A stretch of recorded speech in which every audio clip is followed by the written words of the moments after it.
Mtazamaji wa Red Pro Media, hii ni wakati mwingine tena ambao tunakutana kwa ajili ya kuendelea kujadiliana na mambo ambayo yanaendelea katika Jamhuri ya Kidemokrasia ya Kongo.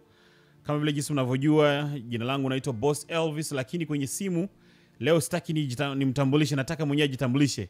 Baba, twende nalo. Ya, ni mimi hapa mtangazaji, ni mimi hapa mzalendo wa nguvu. Mzalendo wa nguvu, naitwa kwa jina la Eric. Eric mzalendo wa nguvu. Yes. I say Eric mzalendo wa nguvu, mnatuangusha sana wazalendo bana. Wazalendo sisi tuko imara, tuko kamiligado. Na nia yetu ni ile ile tu, kuokoa sehemu yoyote iliyovamiwa. Ndio nia yetu. Yeah.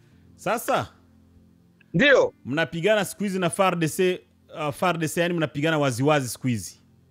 Ndio, unajua msaliti sharti siku zote umuoneshe kama yeye afai kwenye jamii. Unasikia? Yes. Tunajua kama jeshi letu la Kongo limekwisha oza. Yes. Limekwisha oza, yani rushwa ni ile asilimia 100. Naam. Hakuna kubabaika, 100%. Jeshi letu la Kongo linaweza kuchukua rushwa. Okay. Ndio. Kwa hiyo ni moja ya sababu pia ambao mnapambana nao. Ndio, kwa sababu sisi wazalendo cha kwanza hatukamati rushwa. Wenzetu wanakamata rushwa. Sasa kwa njia ya mapigano, ukiona mwenzako anakamata rushwa, ule ashakuwa ni adui. Okay. Unasikia ndugu mtangazaji? Yeye ni adui, kwa sababu watoto wamejitolea, watoto wamesema sisi hatulipwi, lakini tuko na Kongo ni hii moja. Sasa tutaenda wapi adui akishika?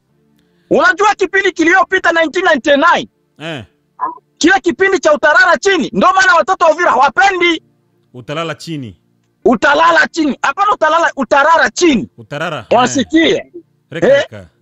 Uliza watu wa pale Kakungwe, masakre ilifanyika pale Kakungwe kipindi cha Rushevana. Unasikia? Sasa hatupendi ile ijirudie tena. Yes. Unasikia? Ndio maana tunashimama kamiligado. Naam. Ndio. Okay, so tuanze kwanza ili swala la nani la Uvira pale tubaki bado Uvira tu. Okay, hamna shida. Sababu kubwa iliyosababisha wa FARDC pamoja na wazalendo wakapigana ilikuwa ni nini? Maana yake unajua tunasikia tu rushwa. Nini kabisa ilikuwa chanzo? Chanzo, unajua droni zetu zimeelekea mpaka pale Uvira. Yes. Sasa pale Uvira kuna kijiji kimoja kinaitwa Nalubwe. Yes. Sasa pale panakuwaka ni soko, na watu wa kutoka vijiji fulani mule mwae plateau wanakia kuuzishia vitu vyao pale, na watu walikuwa wakitoza ushuru pale, ilikuwa ni wazalendo. Sasa kipindi FARDC ilirudia kuambia no, amstahili kutoza ushuru hapa, kwa hiyo hii ni sehemu yetu. Unasikia? Ndio wazalendo wakawaambia sasa ni nani aliwakimbizaka? Unasikia?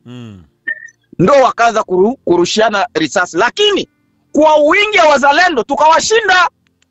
Hata pala Uvira wakitia tunawamaliza wote, watakosa bato ya kupanda kwenda Kalemi. Okay, kwa hiyo kwa maelezo yako ni kwamba ushuru au niseme tax, si ndio hivyo? Yes, walililia, yani wakuwa nalipisha taxi mkale kasoko pale yule. Soko ni yule tu Uvira hapo. Yes. Iko mo plateau. Unasema ndio jina yake, jina inaitwaje? Inaitwa Nalubwe. Okay. Yes. Wa Fulero wengi wanajua pale. Nalubwe iko maeneo ya wapi? Ndo maeneo hiyo Nalubwe, au ikoje labda kwa mtu wa Uvira anavyosikia hebu mueleze akipanda wapi ndo atafika Nalubwe? Ukikamata ile barabara ya Mwami, unakuwa naenda sehemu mwata wanaita Mugasha, kwenye Mugasha na Kalmabengi winakutanana. Kisha unapanda kilima pale Yulu. Ukifika tu Yulu pale, unafika kwenye soko moja wanaita Nalubwe. Sio mbali na Uvira. Mimi ni mtoto wa pale, ndio maana najua ile maeneo yote. Kwa hiyo hiyo Nalubwe ni soko ambayo inakuwa iko mashuhuri sana, au ni kasoko tu kadogo vile? No, ni soko yenye inakuwa inalema kila siku ya pili. kila siku ya pili. Inalema mara moja Yes. kwa wiki. Limoja kwa wiki. Okay. Yaani ni kama vile muungano vile. Yes. Tunaenda kwenye muungano. Yaani ndio watu wanakutana pale wa bidhaa. Ni kama vile soko ya maendeleo gisi ilikuwa nalema kila siku ya kwanza. Kila siku ya kwanza. Yeah. Kwa hiyo unapofika pale ile siku ya pili maana yake ambayo ndo tuseme Jumanne, right? Yes. Ile Jumanne maana yake pale vitu vinakuwa vimechangamka kabisa yani. Yes. Ndio. Ndio. Na hapo ndo wazalendo nao wanasema bana tu charge kidogo hapo kwa sababu gani? Tupate chochote kile cha kunywa. Ndio, ukote kitu kwa sababu si hatuna matrikile mleta. Unasikia? Sasa wenzetu ndo hawapendi. Hawana wazalendo hawana matrikile muleta. Ndio. Kwa maana FARDC wanapokea. FARDC wanapokea na wana kila kitu. Yes. Unasikia? Yes, wana kila kitu. Sasa unataka kujikuta mzalendo ni mtu amejitolea. Unasikia? Kwa sababu mimi ni mzaliwa wa hapa. Yes. Napaswa kujitolea. Kama ni damu yangu itamwangika, imwangike juu ya hapa. Ni kama vile Lumumba alisema mimi ni Mkongo. Napaswa kufia nchi yangu. Ndio uzalendo huyo. Okay. Kwa kupitia hivyo mapambano yakakuwa kwa sababu gani? Ninyi mnapokea lakini bado mnataka na huku pia mpate. Ndio. Okay. Lakini sasa ili swala la kwamba FARDC nao pia wamekuwa hawapokei. Kwa maana unajua kwenye jeshi letu naam. Ujanja ni mwingi. Unasikia? Ujanja ni mwingi. Na ndio maana kama unakumbuka kipindi tulioongea, yes, nikakwambia kuna watu wenye wako ndani ya jeshi la Kongo wana maslahi yao kibinafsi. Uangalie majenerali wote wa Kongo vimatumbu kubwa kubwa. Unasikia? Tanisi ukiangalia majenerali wengine wa Rwanda Kombeo ni general, utasema ni general huyu. Naam. Simple. He can fight anytime. Okay. Unasikia? So ujanja ni mwingi. Ndio maana nataka kutanisha wanapotoa mishahara ya askari haziwafikii. Unasikia? Na nataka kufikia kipindi wanakuwa wakitaka kupana ile mishahara, wanakuwa wanaongeza majina ya watu wenye wako. Unasikia?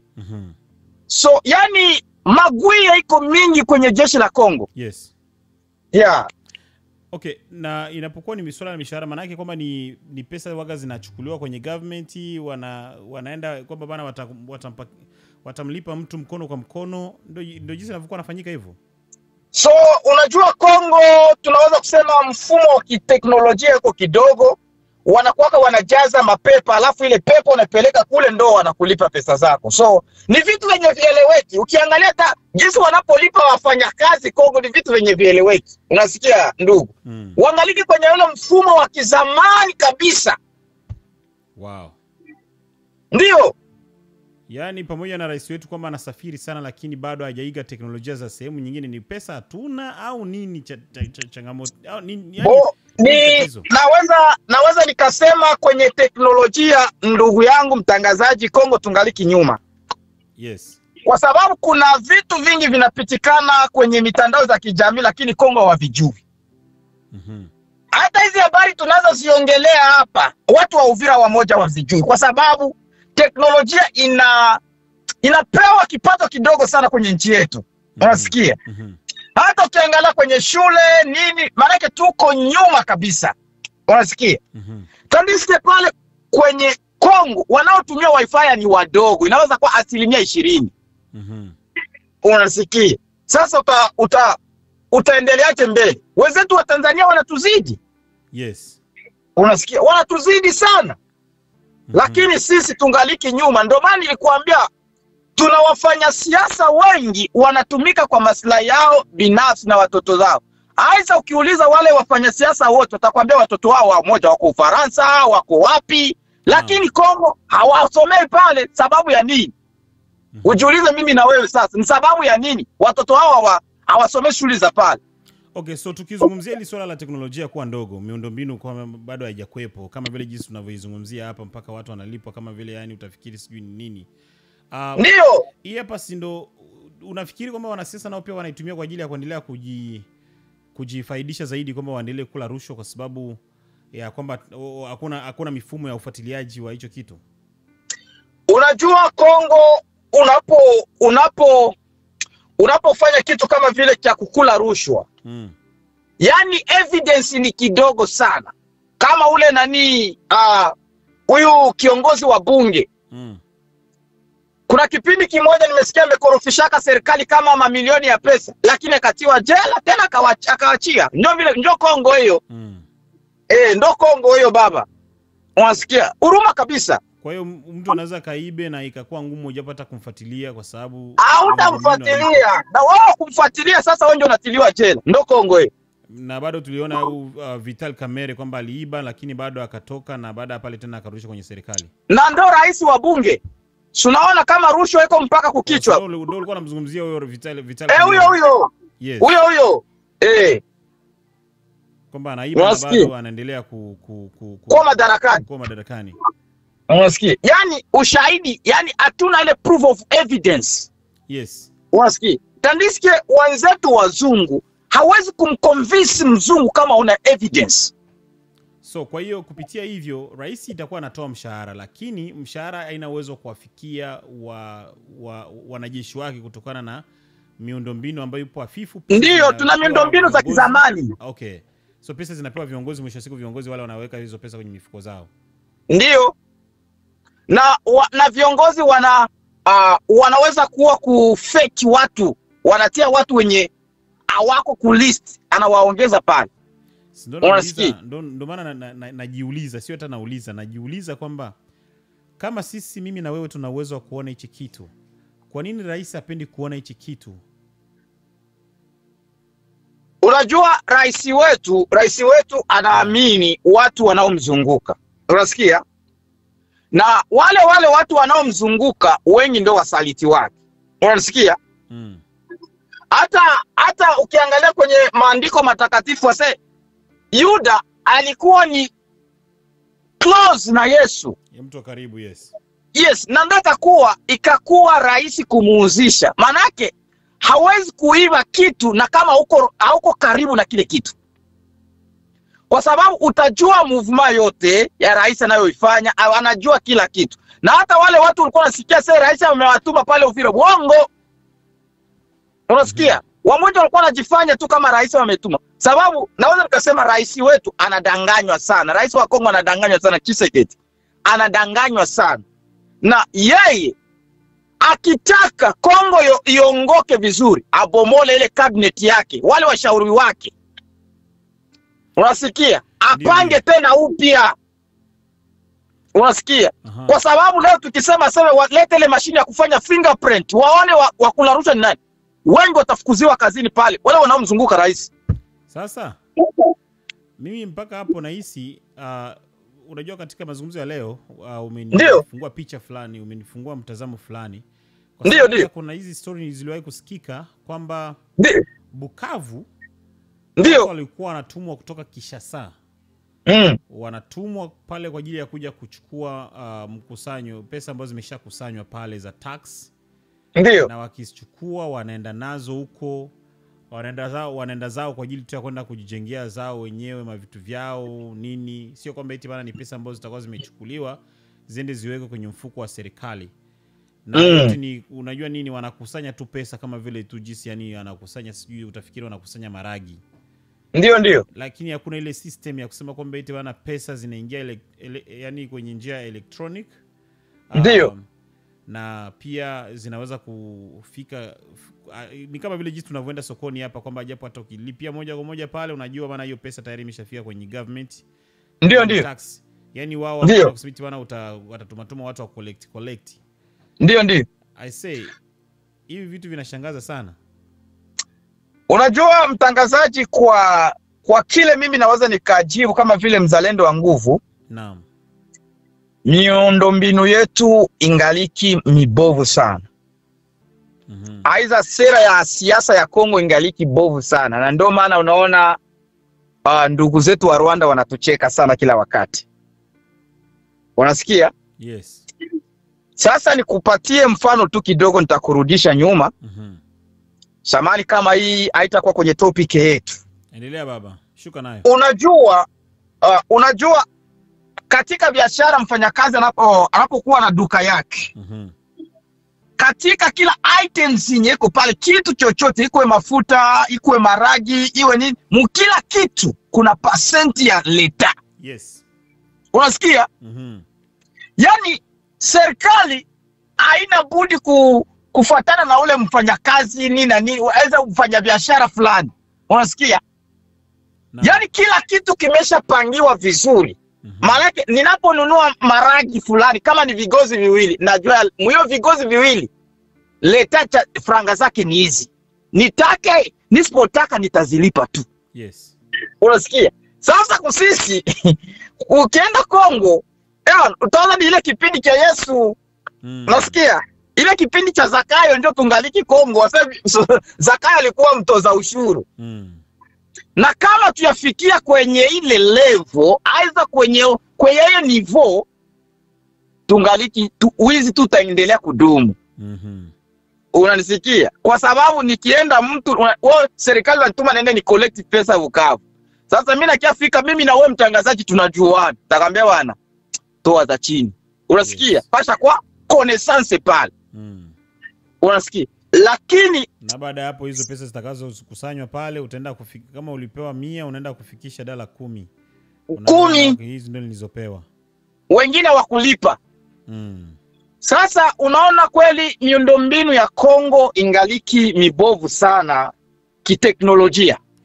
Unajua hii inawezekana, hii hapa ndo naanza kuelewa kwa nini pia hata wanajeshi wa FARDC wanachukua rushwa, kwa sababu unapozungumzia kwamba hawalipwi pesa kwa sababu ya miundombinu.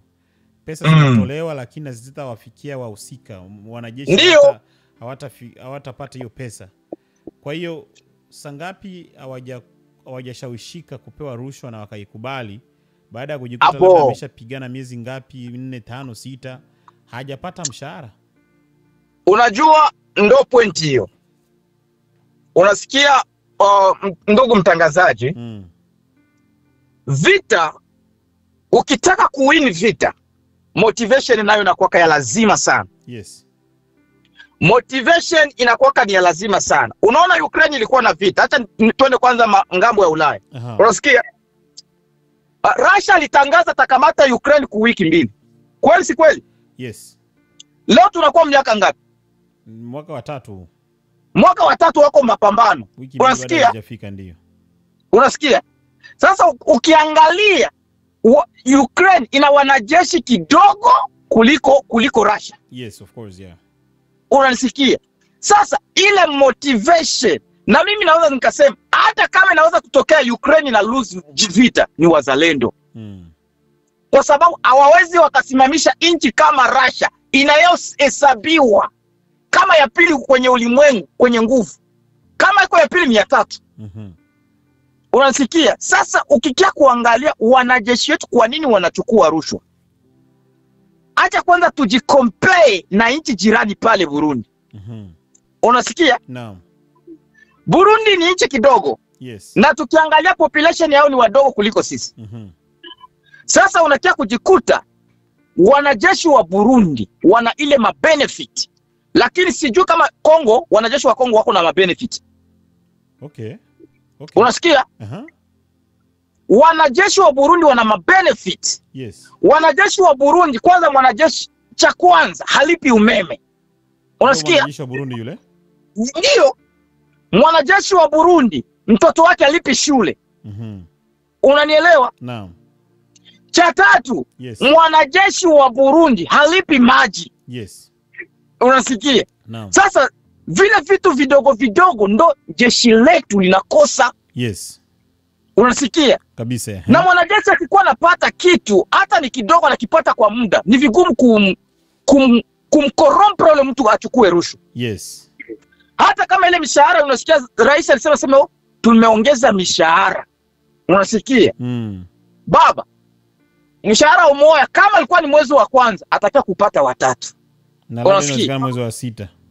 Unasikia? Ilikuwa ni mwezi wa kwanza apewa mshahara, atakuja kupewa mwezi wa 7. Unasikia? Sasa unataka kufikia sangapi adui yampatia aya corrupt. Na ndio maana uko naona kama leo nanga iko najipiga kifua leo, sababu ana watu wake. Unasikia? Yes. Ni kama jinsi unasikia bana wanasema seme bafie mere. Fie mere kwake na upendo. Unasikia? Maana iko na intere na ule mtu tu. Akipata mwanaume nipate tu kunilelea baba watoto yangu. Yes. Unanielewa? Ndio vile Nanga iko na maana ana watu yake mule. Na maana iko na intere yake, nikipatia huyu na huyu mimi namaliza machi. Na ndio maana unakuwa unasikia kwa sema mimi sijui ile mikataba wanayosaini. Unavozungumza hivi manake ni kama vile unanishawishi niseme kwamba hizi lawama zinatakiwa ziende tena bado kwa rais, kwa sababu miundombinu hiyo ni kazi ambayo inatakiwa ifanyike na rais. Ndio angecorrect miundombinu, wa majeshi wangekuwa wanapata mishahara yao, na sio tu wanajeshi, walimu, madokta, kwa sababu wote wanalalamika. Yaani tukisema wafanyakazi wa serikali kiujumla. Yes, wafanyakazi wote wangekuwa wanapata mishahara yao on time na inakuwa electronic, kiasi kwamba wanapata pesa zao na nchi inaendelea kujengwa, si ndio hivyo? Ndio. Okay. Unasikia? Ile ndo yani system ya government iko very weak. Na ndo maana Mnyarwanda ataendelea tu kutusabote kwa hiyo.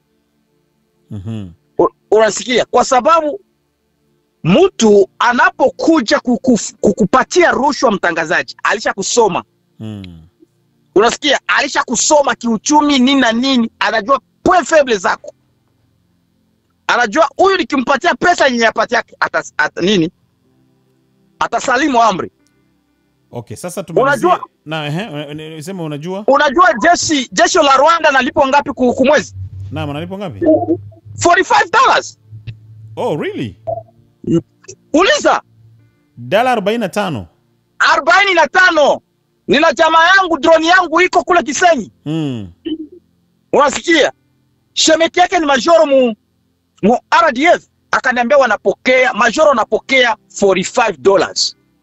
$45. Mbona ni pesa ndogo sana hiyo kwa maisha ya Rwanda ukikompea bro?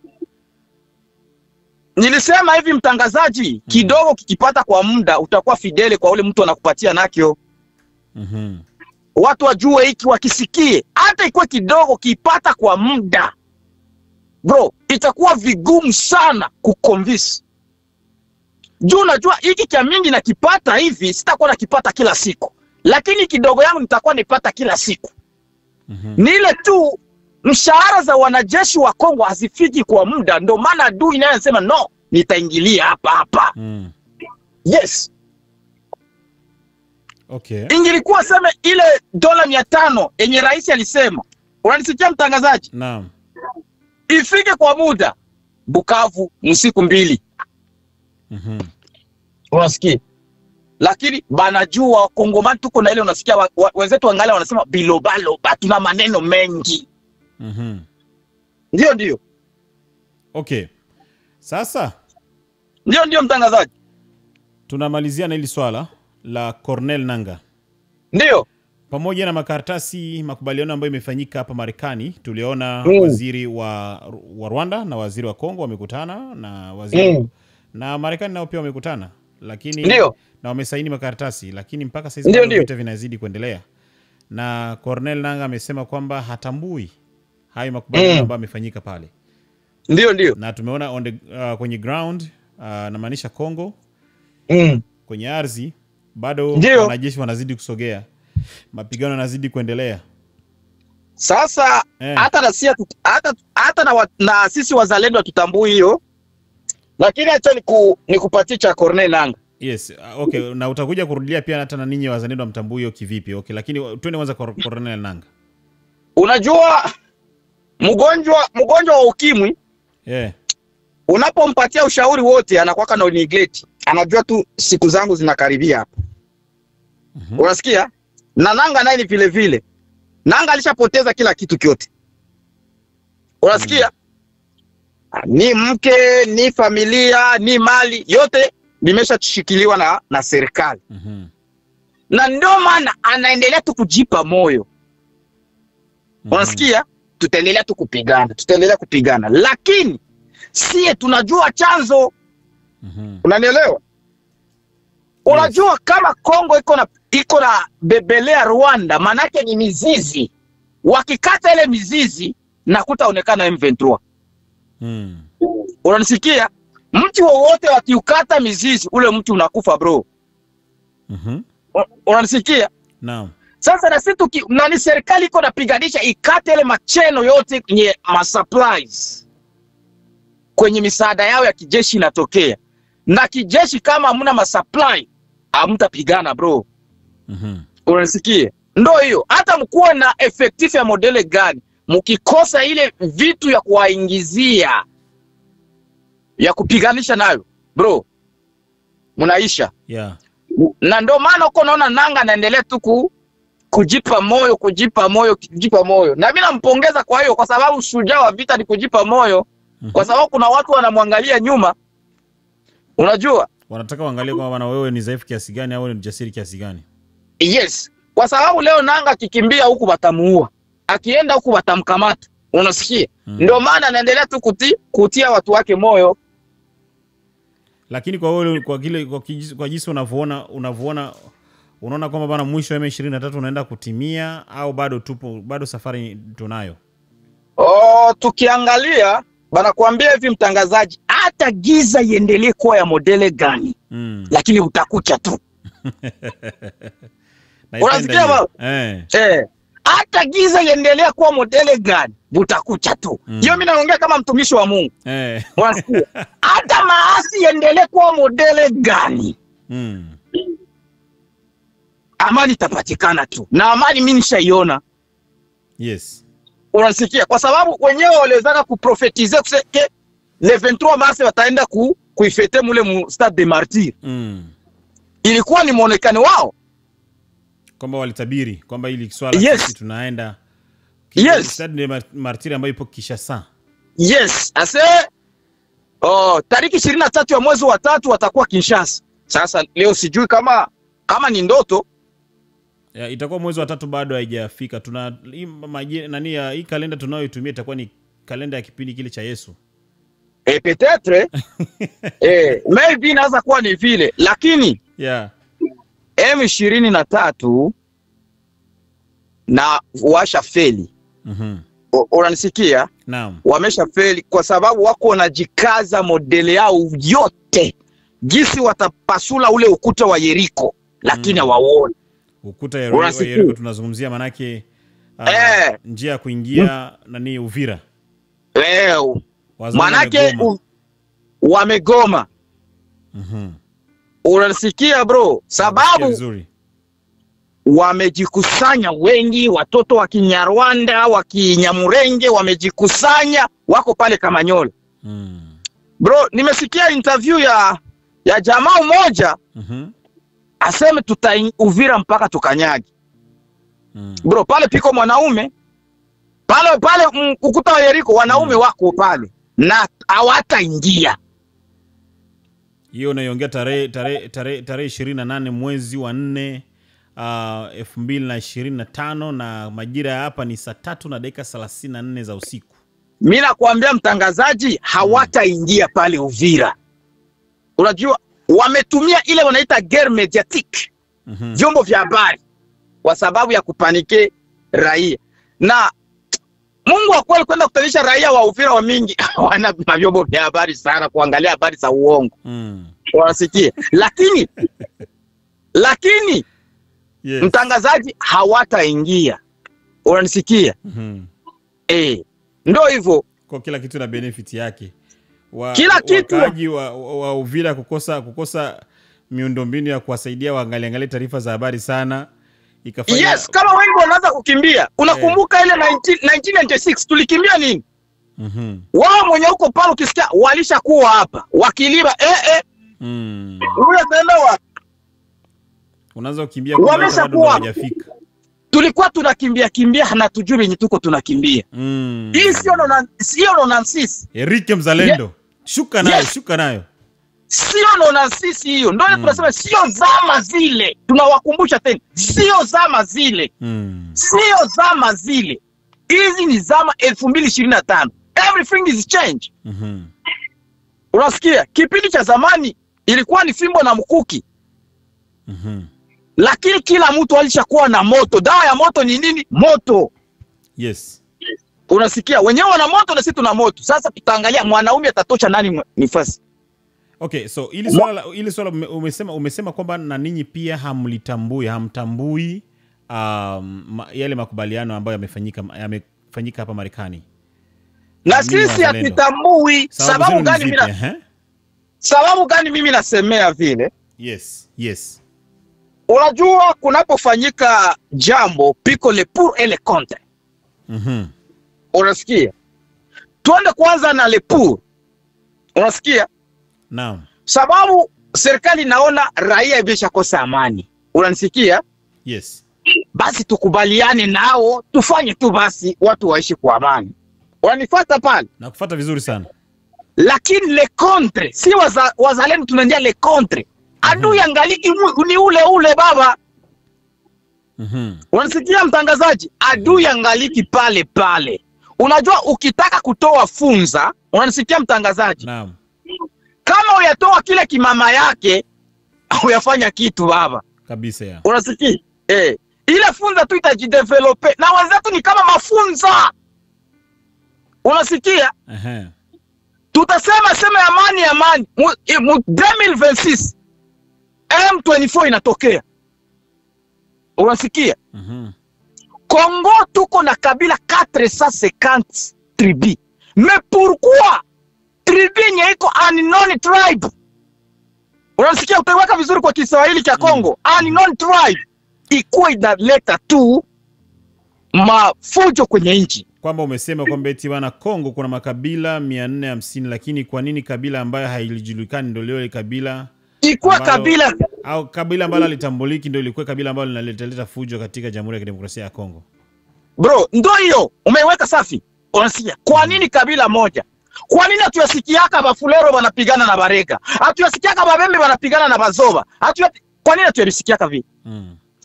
Ni mwaye tu. Bro, inakuwa too much. Na nimeshukuru sana rais wetu, nampongeza sana rais wetu Papa Felix Tshisekedi ile kutambua uwepo wa wazalendo.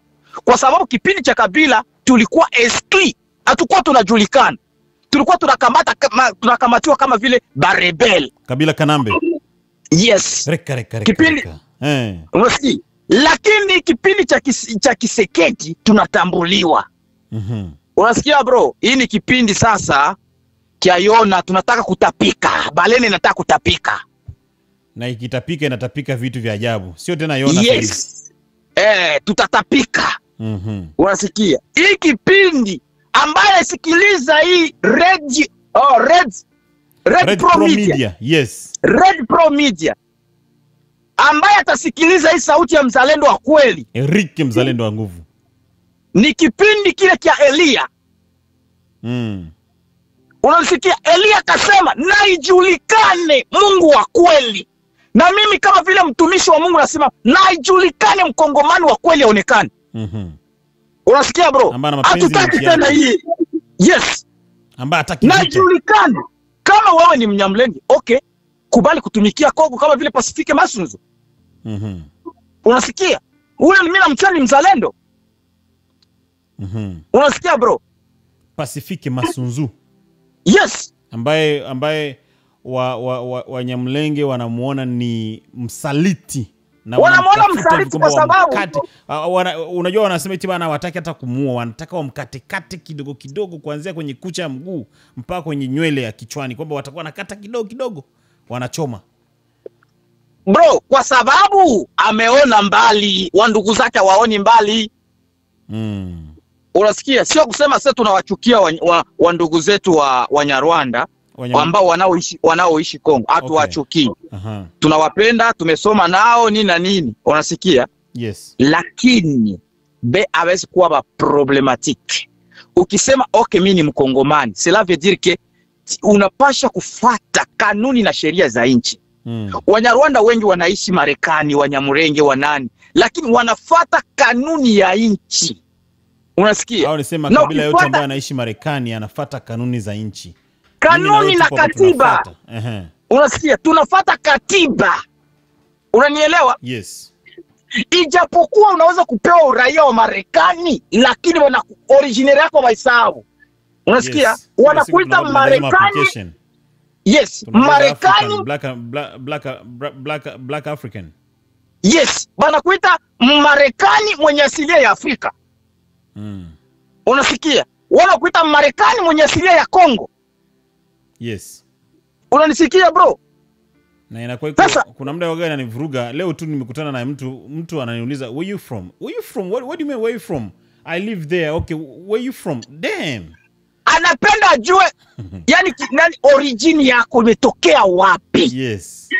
Unasikia? Yani utai nchi yako. Ukitaa Afrika okay, lakini haijakuwa jibu sahihi. Unanielewa? Wenzetu nao kaswali tu kadogo. Ndio, mimi ni Mkongomani mwenye asilia ya Rwanda. Very simple. Hakuna shida. Easy. Very simple. Unanielewa? Yes. Sasa wewe unapenda uitwe Mkongomani mwenye asilia ya wapi? Sasa mbona amko majorite pale Uvira? Mbona mtakuwa tu minorite? Okay, so turudie tena kwenye hilo swala la kwamba bana ninyi mtambui nani makubaliano ambayo imefanyika Marekani, na ukawa umetoa pia mfano wa Funza, kitu kama hicho, kama vile jinsi msikilizaji amesikiliza. Wewe kama wewe ungekutana na Felix Tshisekedi kwamba mnaikaa chini, ungemshauria nini angefanya hivi kwamba wazalendo mkubaliane na kile ambacho amekuja kufanya Marekani? Nawaza nimeshaongea hapa kenye sisi wazalendo tunapenda. Naam. Sisi wazalendo cha kwanza tunapenda ule mtu mwenye atajiita ni Mkongomani na anatumika kwenye maslahi ya Wakongomani. Ndio cha kwanza hicho. Unasikia? Yes. Tunapenda ule mwenye atasema okay, mimi ni Mkongomani mwenye asilia ya Kinyarwanda. Very easy, very simple. Tujuane. Yes. Wenzetu wa Tanzania wanatuambia tujuane. Unasikia? Tujuane. Kuna Watanzania wenye asilia ya Kongo wako pale. Na wanaishi vizuri. Wabembe. Yes. Ushaka sikia ile vya vile. Tunajua zile mainchi ziko na mipaka sharti tu ile kipindi cha migration. Kuna kikundi cha watu kilivukaka mpaka wakasema tuishi hata hapa basi. Unasikia? Ile ndo wazalendo wanapenda. Cha kwanza, mtu ambaye atatumikia nchi kwenye maslahi yake. Unasikia? Hapana huko Kongo na huko natumikia maslahi ya nchi nyingine, wewe unakuwa espion. Of course, yeah. Unasikia bro? Sasa wenzetu hawataki kujua ile. Na hakuna siku wanaweza kutudirige. Yani sisi ni wengi kuliko wao. Yes. Yani mko majorite na wao wako minorite. Yes. Sisi ni majority. Si ndio maana wanataka wapunguze. Nasikia kwamba mipango iliyopo ni ya kuhakikisha kwamba wanaua sana. Yani hata hiyo pamoja na kwamba vita hivi vimeshagharimu milioni 10 kwa statistic ambayo inazungumzwa ya ndugu mtangazaji, lakini bado wanataka waue sana. Bro, ndugu mtangazaji, hata kwenye Biblia Farao aliua. Je, Waisraeli walipunguka? Tena ndo walizidi kuongezeka. Na ndio vile Wakongomani. Basi sisi ni Waisraeli wa Afrika. Basi. Sisi ni Waisraeli wa Afrika. Yes. Sababu l'homme propose, Dieu dispose. Unaweza sema mtatumaliza, lakini binadamu anapanga, Mungu anapangua. Unanielewa bwana? Wanapanga kuangamiza watu wa Uvira, lakini wasikie kuangalia wenyewe ndio watajiangamiza. Unasikia? Lakini narudia tena hii. Naam. Wenzetu wasishangale hii vita inaenda ishia Rwanda. Wasishangae hiyo kitu. Wasishangae hiyo, ni tazari na wasikilize. Hii ni unabii. Naam. Wasishangae inaenda ishia kwao. I say. Kama ni kuchoka, tumechoka. Ni kati ya kitu ambacho nimekuwa nikiomba sana kwamba Wakongomani saizi ni muda wa kwenda kupigana na Rwanda. Unasikia bro? Kama kuchoka, nimechoka. Tumechoka Wakongomani. Unasikia? Kila siku est, kila siku est, kila siku est. Na ndio maana unaonaka wenzetu wa kule Kinshasa wanakuwa ni kama vile wanaka neglect. Tutaongelea hii mada siku nyingine. Yes. Unasikia bro? Unajua ukizoea kulala chini, unasikia bro? Naam. Utajua souffrance gisi kumbe matela inakuwa ya lazima. Ukizoea kulala chini utajua umuhimu wa godoro. Wa matela. Yes. Sababu sie wenzetu kule wanalala kumatela wajui souffrance yenye iko. Angalia Goma gisi watu wako wanatembea na bimatela. Roski. Kuna watu tangu M23 lianzaka hawajui gisi nyumbani kwao kuna kuwaka. Bale ba refugee interne.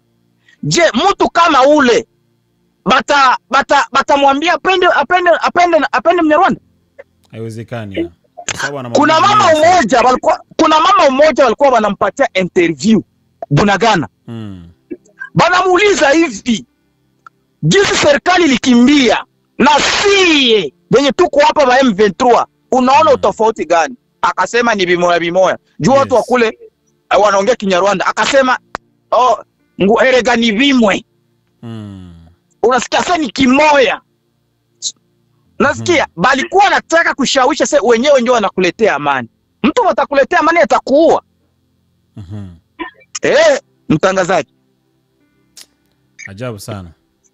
Ndio maana na sisi tunasema kama vile wazalendo tunatafuta ule mwenye atatumika kwa maslahi ya serikali.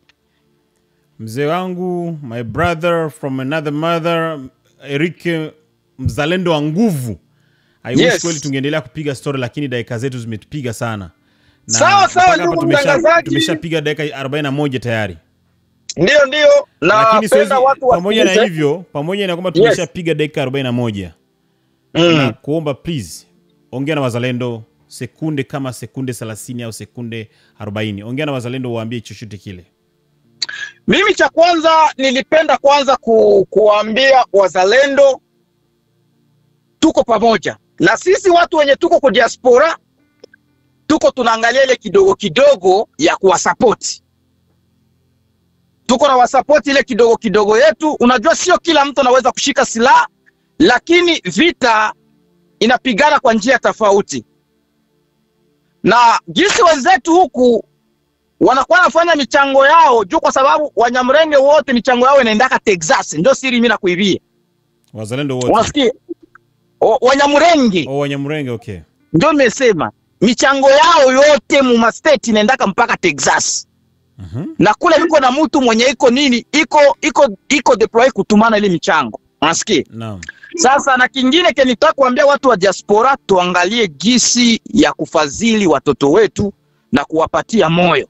Kukile kidogo tunapata, kukile kidogo kinyi tunapata. Kwa sababu sisi wenye tuko diaspora huku tunakuwa kama vile wa Yusufu. Yusufu kuokoa jamaa yake ilibidi aende Egypte. Unasikia? Yes. So manake na sisi kile kidogo tunapata tunaweza tukawaokoa wenzetu wenye wako Kongo. So wenzetu wazalendo tuwapatie moyo, mwenye atakuwa na kidogo anaweza kutoa, na wasisahau wetu wengine hapa Boise wasisahau kusubscribe na kufollow channel ya Red Pro Media. Asante sana. Mimi nakushukuru sana my brother na nikutakie siku njema. Tutakutana kwenye comment na imani kwamba utaona comment pale na tutakuja kuzijadili tena wakati mwingine waendapo watu watakuwa na lolote lile la kuuliza. Tutakuwa tunasema maswali hivi kwamba baadaye siku nyingine tukutane. Ukipindi kingine utawapatia namba yangu wa kupiga simu aanze kupiga. Maswali iko kabisa na majibu. Hamna shida baba, tunashukuru sana na nikutakie jioni njema huko ulipo. Ipo siku tutaonekana live sasa kwenye kipindi. Asante sana bro. Okay. Ninachoweza kusema ni kwamba nashukuru sana Mr. Eric mzalendo wa nguvu kwa ile ambalo amelizungumza siku ya leo. Na imani kwamba hata nawe pia umeburudika sana na kile ambacho amekizungumza na vile vile pia umeelimika na umejuzwa mengi sana. Manake ameongea vitu vya muhimu sana na amejieleza vizuri sana. Nini maoni yako kuhusiana na kile ambacho kimeongeleka hapa? Tukutane kwenye sehemu ya comment, lakini please usisahau kusubscribe kama bado hujafanya vile. Nimeambiwa kuna baadhi ya aidha ndugu zetu ambao aidha hamjajua bado kusubscribe inakuwa inaomba nini. Nataka tu niwakumbusheni kwamba kama huja login na email address yako kwenye YouTube, kama huja login na account ya Swaswa, kwa mfano labda watu mnatumia Gmail, kama huja login, kama huja ku login kwa Kifaransa tunasemaje, kama huja signé huja sign in, hiyo ni Kiingereza bado, lakini kama huja signé na email address yako, labda ni Gmail au ni email zingine ambazo labda zina Yahoo,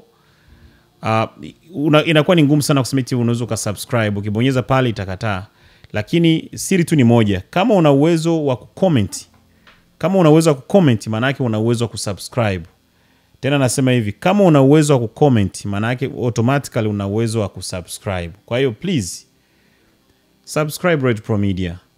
Tunakuletea matangazo haya, lakini hatupendi kwamba yasikike tu na wewe. Tunataka yasikiwe na watu wengi zaidi, kwa sababu lengo kubwa tunataka tumuelimishe mkongomani mwenzetu, na ambaye hata sio mkongomani haelewi kile ambacho kinaendelea katika Jamhuri ya Kidemokrasia ya Kongo. Ukumbuke vita vya Kongo vimekuwa vikipuuziwa sana na manchi mengi sana. Umoja wa Mataifa imekuwa ikipuuzia kidogo, kama vile haiangalii watu wanakufa pale, lakini hawatangazi. Hizi media kubwa kubwa zinakuwa zitangazi. Kila siku tangalia, kwa nini media hizi za Marekani au kubwa kubwa haziongelei maumivu ambao wakongomani wanaendelea kupitia? Wote wako busy tu na Ukraine. Mara kama sio Ukraine wapo busy na Israeli. Kwa nini wasiongelee vitu vya Kongo pia? Na ndio kwa maana ni majibu wazi kwamba tusapotiane sisi kwa sisi, media izidi kuwa kubwa hivi kwamba tukiongea nao pia wanakuwa na uwezo wa kusikia kwamba kuna media fulani iliongea kitu fulani, hiyo media ni kubwa sana. Tusiache hiyo habari, kwa sababu ikiongelewa itaonekana kwamba sisi ni wabaguzi. Ngoja tupite na sisi pia na hiyo habari. Ndio kila ambacho tunakiomba, na kila kitu kinaanzaga, hakuna aliyefika kwenye 10 bila kupitia moja. Hata yale media makubwa wote ni lazima walikuwa kwenye moja ndio kufikia labda kama wapo kwenye 100 saizi. Na ndio kwa maana tunakuomba, sisi bado tupo kwenye hatua ya mwanzo kabisa. Tunakuomba please usituache tubakie kwenye hatua ya mwanzo. Tuunge mkono tukue. Inawezekana tunafanya mapungufu bado, ni kwa sababu tunaanza, lakini tutaendelea, tunarekebisha pole katika safari.